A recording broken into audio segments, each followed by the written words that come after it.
Hello students, कैसे हैं आप सब। Welcome back to my channel.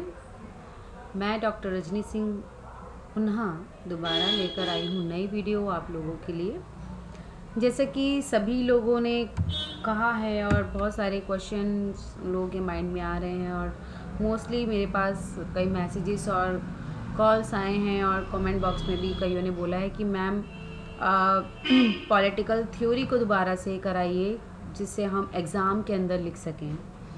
तो पॉलिटिकल थ्योरी क्या है उसके ऊपर मैं एक वीडियो ऑलरेडी डाल चुकी हूँ, आप उसे अच्छे से देख सकते हैं, समझ सकते हैं क्या है, एग्ज़ाम पर्पज़ से कैसे लिखना है, उसके लिए इस वीडियो को लेकर आई हूँ। तो चलिए शुरू करते हैं। आज का जो हमारा टॉपिक है वो है पॉलिटिकल थ्योरी, राजनीतिक सिद्धांत। राजनीतिक सिद्धांत की जब हम बात करें तो पॉलिटिकल थ्योरी पॉलिटिकल साइंस और पॉलिटिकल फ़िलासफ़ी से अलग देखी जाती है। अगर हम ये कहें कि पॉलिटिकल फ़िलासफ़ी और पॉलिटिकल साइंस एक है तो नहीं। पॉलिटिकल थ्योरी जो है, राजनीतिक सिद्धांत जो है, वो राजनीतिक विज्ञान और राजनीतिक दर्शन दोनों से ही अलग है, परंतु ये दोनों से संबंधित भी है, क्योंकि ये जितना इससे अलग है उतना ही ये उससे जुड़ा हुआ भी है। थ्योरी और पॉलिटिकल, इसको हम दोनों को अलग कैसे समझना है, क्या है, इसको मैं पहले वीडियो में बता चुकी हूँ। अब इसको ओवरऑल समझने की करते हैं। तो पॉलिटिकल थ्योरी की जब हम बात करते हैं, मतलब राजनीतिक सिद्धांत की, तो पहला क्या है कि theory originate from the Greek word theoria which means well focused mental look. मतलब थ्योरी जो है उसकी उत्पत्ति किससे हुई है? थ्योरी की उत्पत्ति हुई है ग्रीक शब्द से, मतलब थ्योरिया से। और इसका अर्थ क्या है? इसका अर्थ है गहरी समझ को स्थापित करना, एक डीप वे में अंडरस्टैंडिंग होना चाहिए, एक बहुत ही फोकस्ड होनी चाहिए आपकी अंडरस्टैंडिंग, आपकी समझ फोकस्ड वे में होनी चाहिए। Theory is combination of elements of both science and philosophy. सिद्धांत जो है क्या है? सिद्धांत विज्ञान भी है और दर्शन भी है। तो सिद्धांत विज्ञान और दर्शन दोनों के तत्वों का एक संयोजन है। क्या है? एक संयोजन है, एक कॉम्बिनेशन है, एक मिक्स मेथड कहते हैं, जिसमें साइंस और फिलॉसफी, विज्ञान और दर्शन दोनों ही देखने को मिलते हैं। तीसरा है कि ये जो पॉलिटिकल थ्योरी है इसके ऊपर सबसे पहले किसने बात की थी? तो जॉर्ज कैटलिन कहते हैं the theory of politics is itself divided into political science and political philosophy. George Catlin क्या है? जॉर्ज कैटलिन कहते हैं कि राजनीति का सिद्धांत स्वयं राजनीतिक विज्ञान और राजनीतिक दर्शन में विभाजित होता है। ठीक है, तो ये पॉलिटिकल मतलब फिलॉसफी और साइंस के अंदर ये डिवाइड कर देता है। ये पॉलिटिक्स की अगर बात करें तो थ्योरी ऑफ पॉलिटिक्स जो है, राजनीतिक का जो सिद्धांत है, वो दो पार्ट्स के अंदर देखा जाता है, पहला फिलॉसफी में, दूसरा साइंस में।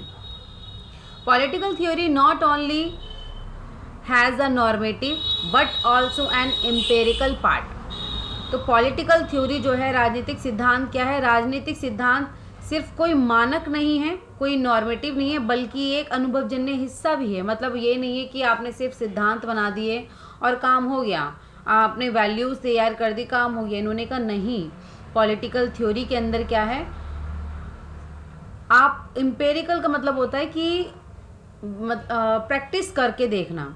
तो इसको एक प्रैक्टिस के रूप में जो मतलब अभी तक एक्सपीरियंस किया जा रहा है उसके अंदर वो भी चीज़ें शामिल होती है, साथ में सिद्धांत और जो वैल्यूज़ हैं वो चीज़ें भी शामिल होती हैं।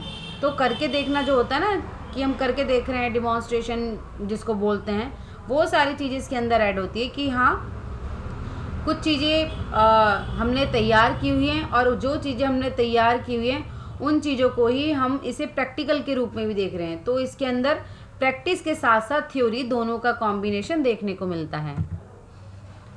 A theory is both a scientist and philosopher. एक सिद्धांत क्या होता है? एक वैज्ञानिक और दार्शनिक दोनों ही होता है। Political theory as history. Political theory इतिहास के रूप में देखें पॉलिटिकल थ्योरी को हिस्ट्री के रूप में, मतलब इसके कई फेस देखे जाते हैं। तो पहला जो इसका फेस है वो है पॉलिटिकल थ्योरी एज हिस्ट्री, इतिहास के रूप में राजनीतिक सिद्धांत। तो ये क्या कहता है कि history of politics is a historical study. राजनीति का इतिहास क्या है? एक ऐतिहासिक अध्ययन है। क्योंकि जब हम राजनीति को पढ़ने की कोशिश करते हैं तो जब भी हम उसको पढ़ते हैं तो एकदम से ही नहीं देखते हैं, हम उसके पिछले पार्ट में भी जाके देखते हैं कि पहले कैसा था, अब कैसा है। किसी के इतिहास को जानना हो, चाहे उसकी ज्योग्राफी हो, चाहे उसका राजनीतिक पार्ट हो, चाहे उसका अर्थशास्त्र हो, चाहे सामाजिक हो, किसी भी तत्व से जब हम जुड़ते हैं, आज वो कैसा है, आज को जानने के लिए हमें कल पर जाना पड़ता है ना। तो इसलिए जब भी हम किसी के कल को जानने की कोशिश करते हैं तो वो हमारा ऐतिहासिक अध्ययन होता है। और ऐतिहासिक अध्ययन क्या है?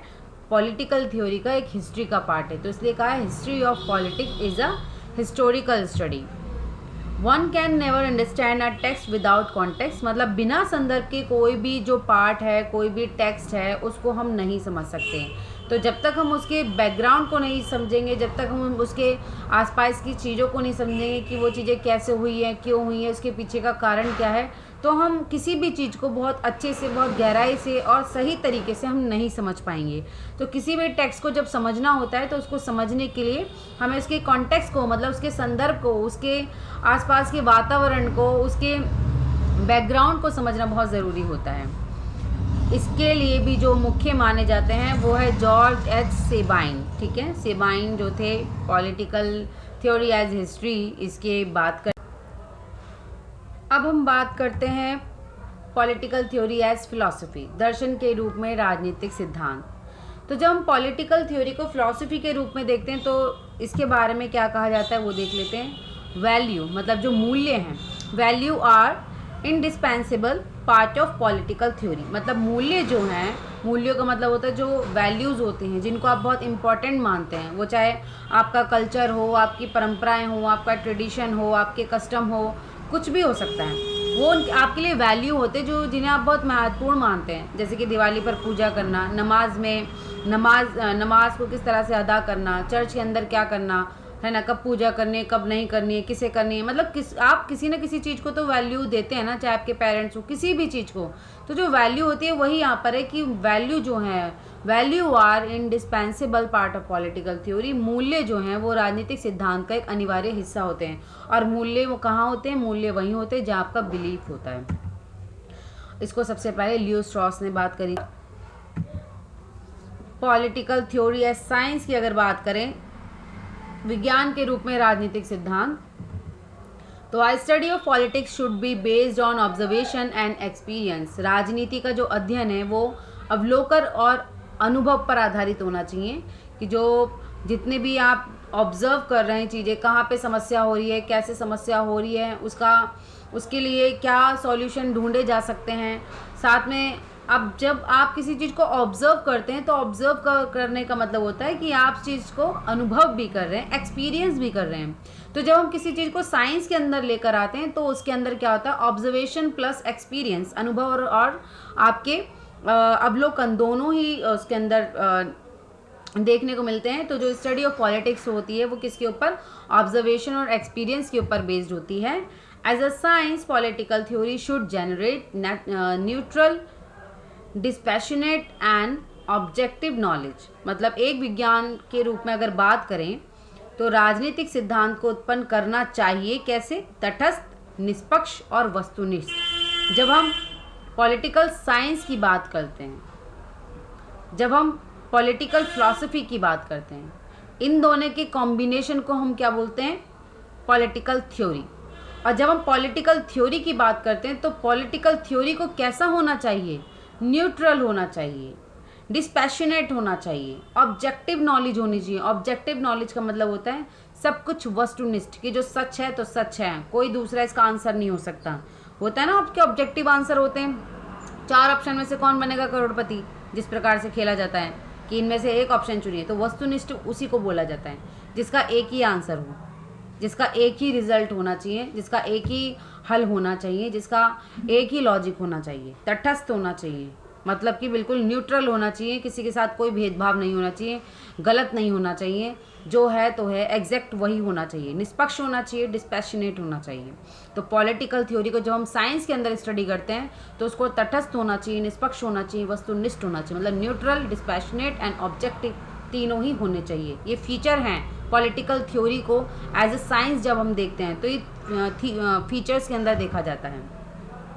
थिंकर्स अगर इसके अंदर देखें तो थिंकर्स इसमें काफ़ी हैं, लेकिन आर्थर बेंटले जो हैं इसके थिंकर के रूप में जाने जाते हैं।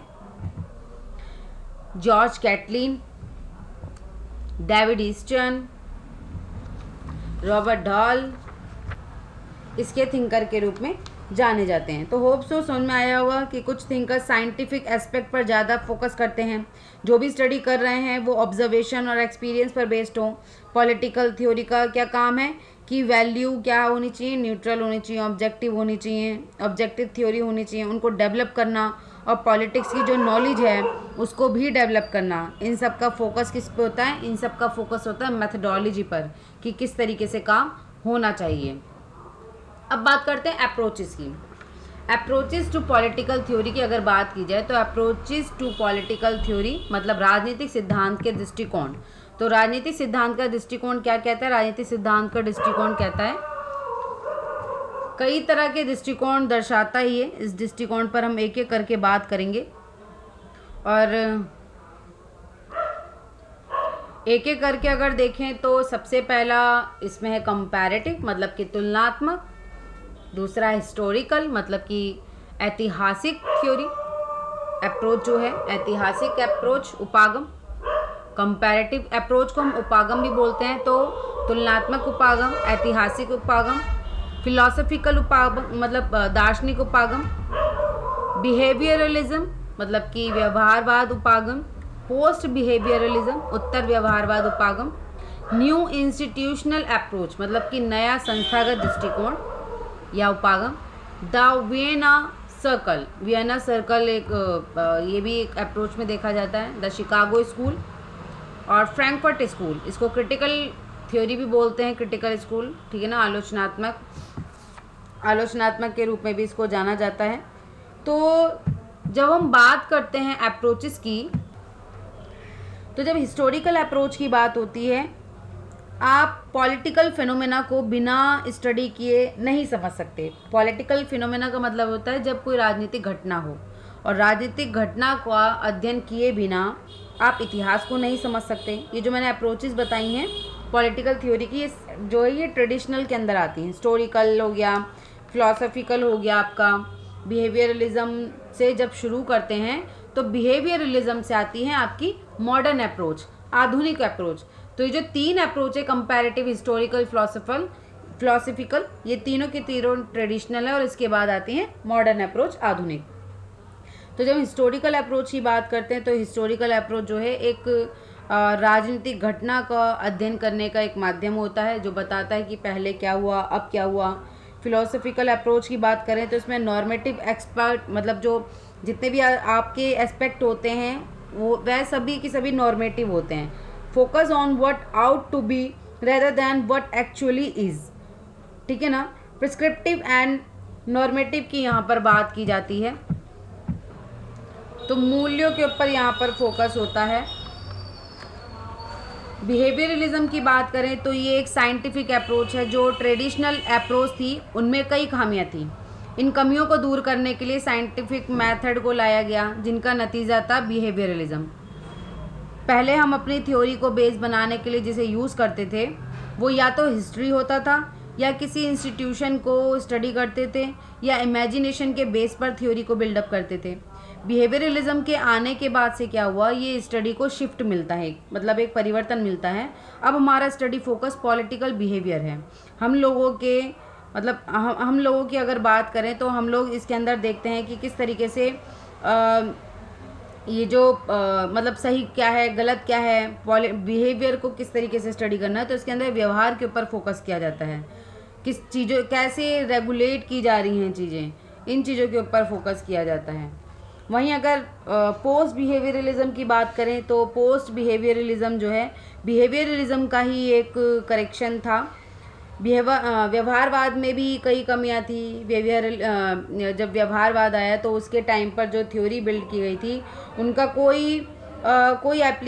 कोई एप्लीकेशन ऐसा नहीं था। ये ना समाज को एक्सप्लेन करने के लिए थी, ना बताने के लिए थी जो हो रहा है वो सही हो रहा है या गलत हो रहा है। इन थ्योरीज़ को कोई प्रैक्टिकल एप्लीकेशन में नहीं डाला गया था। तो थ्योरी को साइंटिफिक बनाने के लिए हमने वैल्यू के साथ कॉम्प्रोमाइज़ किया, नॉर्मेटिव थ्योरी को बाहर निकाल दिया जिससे ये रेलेवेंट नहीं रह गया। तो ये बिहेवियरलिज्म का सबसे बड़ा एक ड्रॉबैक था। सबसे बड़ी ज़रूरत थी कि बिहेवियरलिज्म को रेलेवेंट बनाया जाए। तो व्यवहारवाद जो था, व्यवहारवाद को करेक्ट करके उसे बेहतर बनाने के लिए जो है ये आपका आया पोस्ट बिहेवियरलिज्म, जिसमें कि रॉबर्ट डॉल ने ही इन दोनों बिहेवियरलिज्म और पोस्ट बिहेवियरलिज्म को आगे बढ़ाया है। इन्होंने कहा कि पोस्ट बिहेवियरलिज्म में दो चीज़ों की डिमांड हुई, एक तो एक्शन और एक रेलेवेंस। काम क्या होना चाहिए और उसका रेलेवेंस, कि उसकी जो महत्ता है वो क्या होनी चाहिए। तो जो भी थ्योरी बिल्ड की जाएगी वो रेलेवेंट होनी चाहिए, काम में आनी चाहिए और आज के युग में भी वो यूज़ होनी चाहिए। रेलेवेंट का मतलब होता है कि कितनी महत्व रखती है, कितनी इम्पोर्टेंट है। तो जो अब थ्योरी बने वो सोसाइटी को एक्सप्लेन करने के लिए हो, वो ये बताए कि सोसाइटी में जो हो रहा है वो क्या हो रहा है, सही है गलत है। अब एम्पिरिकल के साथ नॉर्म्स और वैल्यू दोनों ही ऐड कर दिए गए हैं। ठीक है, तो होप सो आपको ये समझ में आया होगा। ट्रेडिशनल अप्रोच में फोकस इंस्टीट्यूशन हुआ करता था, स्टेट के ऑर्डर हुआ करते थे। इस अप्रोच का फिर से एक रिवाइवल हुआ और कहा जाने लगा कि इंस्टीट्यूशन की स्टडी इम्पॉर्टेंट होती है।